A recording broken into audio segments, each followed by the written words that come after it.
Hi, and welcome to Virtual's Guru, where barbecue and grilling's made tasty. I'm Brandon Tanner, and today we've got a really good treat for you. We're going to do some calzones. And recently I did a couple different pizzas, but one specifically, which was a Chicago-style deep dish pizza pie, which just kind of was over the top, and a lot of folks responded to it. Seemed to be really liking that one. So I'm going to follow it up and keep on the pizza theme here and do some calzones today. So if you like this type of content, please like, comment, and subscribe in the lower right hand corner. Really appreciate your guys' support, and Facebook groups have been great. Really appreciate the subscribers. Channel's doing really well, so just really thanks for all your guys' support. So with this, and I'll have detailed instructions below. You just click the more link, and it'll have not only the ingredients I'm using and what I'm doing preparation wise, whole 9 yards. I'll also have other links to other videos that I've used or leveraged that help me do some of the stuff I do. And so we'll go through this stuff in detail, but basically from the starting point, to do the calzones, it's the same kind of deal. Again, I like Trader Joe's and some of their, the ready-baked pizza dough and that type of stuff. So with that, I just follow their specific instructions, which is just take it out and give it 30 minutes, rolled in a ball with some flour and give it like 30 minutes to raise. And then we're actually gonna cut this into 3 different pieces, symmetrically, if you will, because we're gonna make 3 calzones. For us, that's about that's about the right size for each bag. So we do 3 for, this is a basically 16-ounce bag, so a little over 5 ounces per calzone. Works out really good for us. All right, so I'll get to doing that.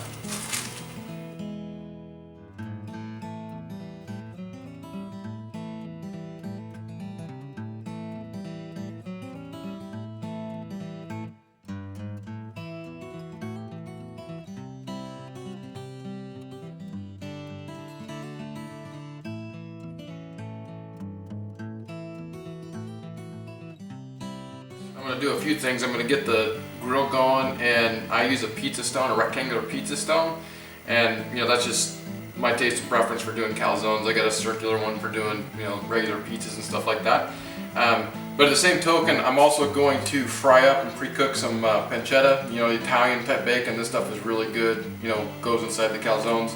And then I got this hot Italian sausage that we really like. It's in a casing, so I'll just take it out of the casing and fry it up, and I'll make some kind of decent sized chunks out of it, just because that's kind of the way that we like it. And so whatever type of ingredients you want inside of a calzone is up to you. We're gonna do pepperoni, some sauce, and mozzarella cheese and that kind of stuff. But we all do different stuff on our own calzones, so it's kind of a fun thing for us and the kids to do. So with that, I'll get to frying some of this stuff up while this rises and get the grill going. I set it to high, so I want it to get pretty much as hot as I can get it, and mine will be somewhere between usually 430 to 450, and then as you're opening it and doing stuff, it comes down a bit, but it'll be over 400 for the whole time for the most part.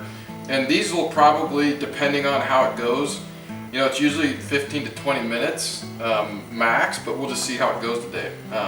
So I'll get to doing this stuff.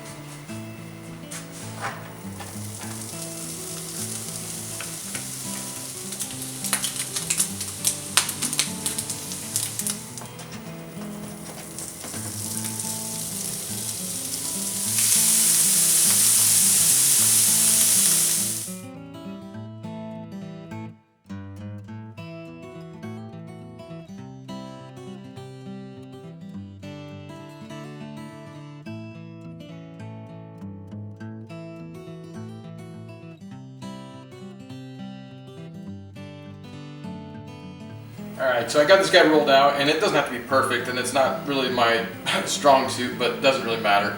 As long as you get enough there, we're actually gonna fill the center, and then we're gonna fold it, and we're gonna push everything back in, and then we're gonna basically, tie it down. And that's something I'll put, like I said, I'll put some videos both in the more information section and in the description. There's people that are a lot better at that than me, so you can watch those videos to do it.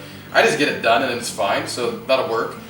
But in this case, I'm just going to put on red sauce, and you can put on any kind of sauce you want. Any red sauce or other types of sauces, some pepperoni, sausage, the pancetta bacon, mozzarella, and then some Parmesan cheese. And then once I get all 3 of them done, I'll do this egg wash, and that's kind of a real nice trick. Basically, in that particular case, I put about a tablespoon of water. I beat the egg and then put about a tablespoon of water in there, just to kind of thin it down a little bit, and then we'll brush that on them, a real light coat just before we put them on, and you'll get this nice golden brown, you know, look to them. It's just beautiful. So yeah, that makes it work right. And then on the pizza stone, make sure you've got cornmeal. I highly recommend it. I put down cornmeal on the stone just before I put them on, so A, they don't stick to it, and B, it kind of gives that crust a little bit of a texture and, you know, a little bit of a different flavor, and so it's really good. So it's one of the things I highly recommend.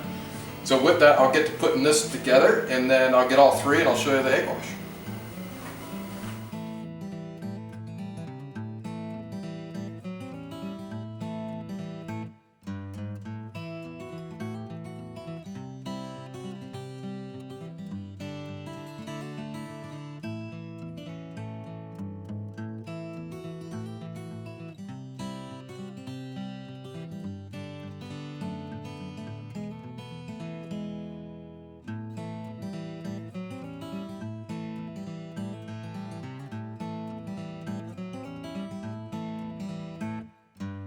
Okay, so, you know, not my best, not my worst, but, you know, my wife usually does it. She knows how to make empanadas and stuff like that, so she's really good at doing it, but it works and it'll be just fine.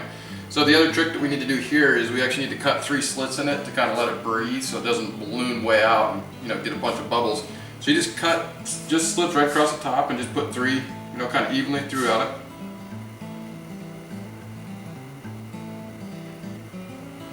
Alright, and I'll put the other 2 together and then we'll egg wash them and then we'll throw them on and we'll be good to go.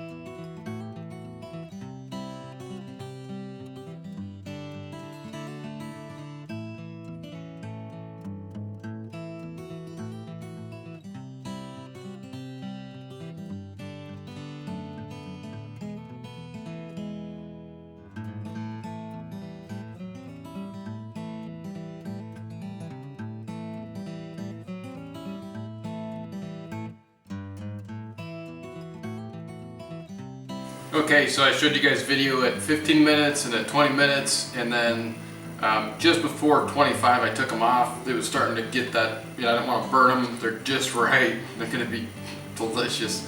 So one thing I forgot to mention that is an option that you can add when you do the egg stage, you can throw on some rosemary, basil, and oregano to kind of go into the dough and give it a little more flavor. I put it on after, it's not the end of the world, but it's a little bit better when it's baked into it, but that's fine, it still turns out really good. And so what we do is I actually cut them in half as soon as, you know, I let them sit for about 5 to 10 minutes to kind of let them, you know, cool down a little bit. But then I open them up from the center, not only to let them cool down, but it's a good way to eat them all the way to the end, as well as you can split them, and if folks want different flavors, it's kind of a nice way to do it for a group, so you can cut them those different ways. So I'm going to cut this one, and then you know, we'll get to eating it here shortly. I probably won't do a taste test on this because I gotta let them cool off and that kind of stuff, but I already know they're good. The kids and I had them the other day, and man, they're delicious. And these came out very similar.